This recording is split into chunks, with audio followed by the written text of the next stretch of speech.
compañeros, compañeras, maestro Godina y todos cuantos nos acompañan en esta muy amadísima Aula 2. Les está hablando el equipo 8 y les desea que estén pasando una muy encantadora noche, aunque no tan encantadora como los ojos de cada uno de ustedes. El día de hoy vamos a hablar de un tema de vital importancia para cada uno de nosotros, debido a que trata acerca de los riesgos que nosotros, como la población del área metropolitana de Monterrey, corremos acerca de los eventos naturales que podemos sufrir en esta misma área metropolitana. A continuación, vamos a hablar de manera muy general acerca de qué es un riesgo natural y cómo se define, a fin de conocer un poco más el tema. Luego de esto proseguiremos a clasificarlo en diversos tipos, lo que nos llevará a analizar riesgos geológicos. Luego de esto veremos riesgos hidrometeorológicos, pasando después hacia los riesgos químicos y finalmente hablaremos un poco de qué hacer antes, durante y después de que un riesgo o un fenómeno natural está pasando. Asimismo, hablaremos acerca de las recomendaciones que podemos tomar para disminuir los riesgos naturales y también de cómo relacionar este mismo tema con los principios básicos de la naturaleza que hemos estado analizando a lo largo del curso, dado que si el actuar humano se apega a las mismas reglas y principios básicos de la naturaleza, se tiene por seguro que se alcanzará una plenitud de bienestar medioambiental. Para comenzar con el tema, es importante definir el concepto que nos estará ocupando a lo largo de esta hermosa velada: el concepto de riesgo natural. Un riesgo natural puede definirse como la probabilidad de que en un territorio determinado y la población que habite en él se vean afectados por episodios naturales de un rango extraordinario. De esta manera, concluimos que todos nosotros conocemos algunos ejemplos de riesgos naturales, como lo son los terremotos, las erupciones volcánicas, los huracanes, entre otras cosas. Ahora bien, cabe destacar que durante esta exposición también se tocarán algunos fenómenos que no necesariamente fueron provocados por la naturaleza, sino que fueron inducidos gracias a la actuación del ser humano dentro de los territorios. Ahora bien, comenzando por los riesgos naturales, vamos a dividir estos en tres tipos. Estos son los riesgos geológicos, los riesgos hidrometeorológicos y los riesgos químicos. Comenzamos hablando acerca de los riesgos geológicos. Un riesgo geológico puede definirse como el peligro que se corre a causa de un fenómeno, ya sea natural o inducido por la actuación humana, que se presentan de manera espontánea en el interior o la superficie de la Tierra. Ahora, si nosotros revisamos el portal web del Gobierno de la República Mexicana, nos encontraremos con que los riesgos geológicos pueden clasificarse en tres tipos. El primero de ellos es un riesgo geológico originado directamente por la dinámica de los procesos geológicos internos. Aquí podemos clasificar las erupciones volcánicas, los terremotos y los tsunamis. La segunda clasificación son aquellos que son derivados directamente de la dinámica de procesos geológicos externos, es decir, fenómenos geológicos que fueron provocados luego de algún otro fenómeno externo, como lo son las fuertes lluvias, como lo son la erosión de las tierras debido a los vientos o algunos movimientos gravitacionales. Y la tercera clasificación son aquellos riesgos geológicos provocados por la intervención y modificación directa del ser humano sobre el medio geológico. El área metropolitana de Monterrey, como todos saben, es una región cuya superficie geológica está determinada por la Sierra Madre Oriental, lo cual vuelve al área metropolitana en un lugar que se encuentra rodeado de una gran cantidad de cerros: el Cerro del Topo Chico, el Cerro de las Mitras, el Cerro del Obispado, el Cerro de la Loma Larga y el famoso Cerro de la Silla. A diferencia de lo que muchas personas piensan, el hecho de que estemos rodeados por tantos cerros no nos exenta de correr riesgos de carácter geológico, sino por el contrario, existen diversos fenómenos que amenazan en mayor o menor medida a la población metropolitana, y a continuación expondremos algunos ejemplos. De la primera clasificación, que son aquellos riesgos geológicos debido a procesos internos, habíamos mencionado que se encuentran los terremotos. Estos surgen debido al constante movimiento de las placas tectónicas y al flujo térmico proveniente del interior de la Tierra. Sin embargo, estos fenómenos son muy poco comunes en el área metropolitana de Monterrey. El último sismo registrado en este lugar ocurrió el 29 de octubre del 2006, es decir, el año pasado, pero fue de una magnitud de 4.0, la cual es demasiado baja comparado con los sismos considerados peligrosos. El anterior a este ocurrió en el año 2014. Como podemos ver, hay una baja intensidad de sismos y también una poca frecuencia de estos dentro del área metropolitana de Monterrey, y esto es debido a que todo el lugar se encuentra en una zona tectónica estable, lo cual nos libra de sufrir de fracturas o de fallas geológicas, pero no nos exenta de sismos.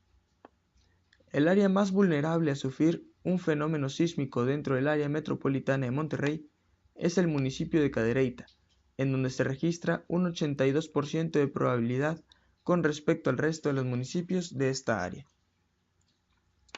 De la segunda clasificación, riesgos derivados de procesos geológicos externos, podemos encontrar que las fuertes precipitaciones, las nevadas y las corrientes de aire provocan erosión en las superficies de las laderas, de las montañas que rodean los muchos municipios del área metropolitana. Esto puede traducirse en el colapso de las laderas o el desprendimiento de rocas ubicadas a gran altura dentro de los cerros, y que pueden terminar dañando tanto el patrimonio de muchas personas como poniendo en riesgo la vida de estas.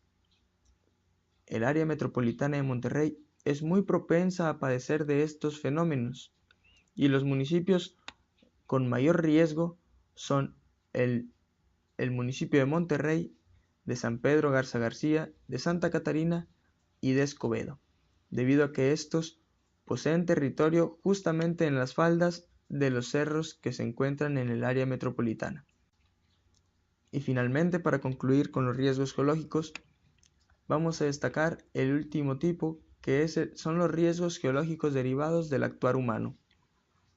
El área metropolitana de Monterrey es una región que ha tenido un crecimiento enorme en los últimos años. Según la Secretaría de Desarrollo Sustentable, del 2000 al 2010 se autorizó el cambio de uso de suelo forestal a urbano a 80.000 hectáreas en el estado, y del 2010 al 2015 se autorizó el cambio de uso de suelo forestal a urbano a 81.000 hectáreas. Esto es un abuso al medio ambiente y es un crecimiento desordenado.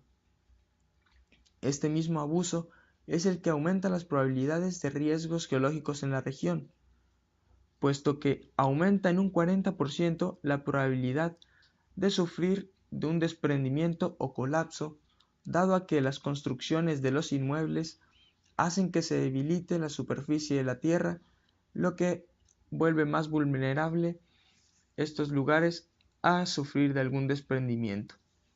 Además, localizar inmuebles a orillas de los cerros vuelve vulnerable a la población que habita en estos lugares, puesto que estos fenómenos significarían poner en riesgo su vida, su salud y su patrimonio. Los riesgos hidrometeorológicos son un tipo de peligro que se relaciona con la acción tanto del agua como del viento y que ocasionan daños al ser humano, a sus materiales y a las pérdidas cuantiosas en infraestructura. El problema más frecuente que se presenta en el área metropolitana de Monterrey son las inundaciones. En Nuevo León, cuando se presentan lluvias intensas, se concentran durante un largo periodo en las serranías de la curvatura de Monterrey, es decir, la Huasteca, que se producen las crecientes torrenciales del río Santa Catarina y sus afluentes. El área que se estudió fue de 4.107.54 km², y comprende 9 municipios conurbados y 13 municipios en la subregión periférica. Las inundaciones se generan cuando la intensa precipitación causa un flujo de agua superior a la capacidad del cuerpo de captación, lo que provoca el desbordamiento de ríos y arroyos. A pesar de que en Monterrey es más común que se presenten inundaciones, posteriormente se elaboró un análisis de la zona de peligros por heladas. En el estudio realizado se arrojó que las zonas con mayor intensidad de heladas en el estado de Nuevo León son Galeana, Rayones y Santiago. Aquellas zonas que presentan una intensidad media, la cual corresponde a una frecuencia de 25 a 50 días para el periodo de 1941 a 1980, son regiones de los municipios del General Zaragoza, Aramberri, Galeana, Iturbide, Doctor Arroyo, Rayones, Montemorelos, Santiago y Santa Catarina. El resto de los municipios del estado presentan una intensidad baja, la cual corresponde a una frecuencia menor a 25 días, con heladas para el periodo que se estudió. Los riesgos químicos son riesgos en su mayoría producidos debido a la actuación del ser humano dentro de la sociedad. A continuación expondremos los riesgos químicos más importantes que se han presentado en la ciudad de Monterrey y en toda el área metropolitana. Pero antes debemos destacar que existen tres tipos de riesgos químicos. Los primeros de ellos son las fugas. En estas se encuentran las fugas de gas natural, fugas de gas LP, fuga de productos químicos derivados del ácido clorhídrico y el amoníaco, y fugas de hidrocarburos. Todos estos se encuentran dentro de la misma clasificación, pero existen otros que son muy peligrosos también, tanto para el medio ambiente como para las personas. La segunda clasificación se trata de todos los derrames que se han ocasionado, principalmente cerca de las avenidas y carreteras principales de las empresas industriales. En estas tenemos la gasolina, el diésel, el aceite, la pintura, ácidos y entre otras cosas.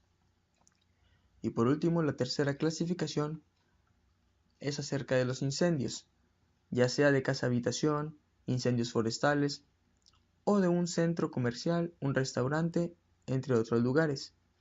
Estos se dan principalmente en instalaciones defectuosas debido a sobrecargas o falta de mantenimiento en los sistemas eléctricos. También no hay que dejar de lado las preocupaciones sobre qué hacer antes, durante y después si ocurre un riesgo de algunas de estas clasificaciones. Existe un ciclo de prevención donde se toman 5 puntos para resolver. El primero es identificar los riesgos a los que se puede estar expuesto el municipio para estar prevenidos.